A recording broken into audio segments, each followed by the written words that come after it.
সুপ্রিয় সুধীমণ্ডলী, আসসালামু আলাইকুম। কেমন আছেন সবাই? আজকে আমি কথা বলবো অন্ডকোষের অন্যতম একটি রোগ ভেরিকোসেল নিয়ে। ভেরিকোসেল হচ্ছে অন্ডকোষে রক্ত চলাচল যে হয় তার মধ্যে অন্যতম হচ্ছে শিরা-উপশিরা।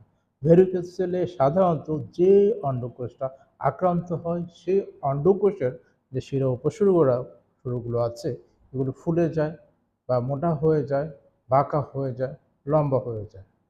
কি উপসর্গ হয়? এক্ষেত্রে দেখা যায় যে রোগী ব্যথা অনুভব করে অন্ডকোষে।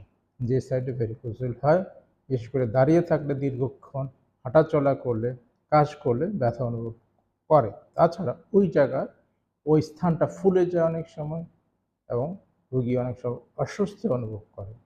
যদি ভেরিকোসিল ২ টা অন্ডকোষই হয় সেক্ষেত্রে কিন্তু ওই রোগীর সন্তান জন্ম দেওয়ার ক্ষমতা সেটা অনেক সময় নাও থাকতে পারে। বিভিন্ন উপায়ে ভেরিকোসিলের চিকিৎসা করা হয়। তার আগে আমরা কিভাবে নির্ণয় হয় সেটা জেনে সাধারণত আল্ট্রাসোনোগ্রাফি করে ভেরিকোসিল নির্ণয় করা যায়। ভেরিকোসিলের চিকিৎসা পদ্ধতির অন্যতম হচ্ছে ল্যাপারোস্কোপি।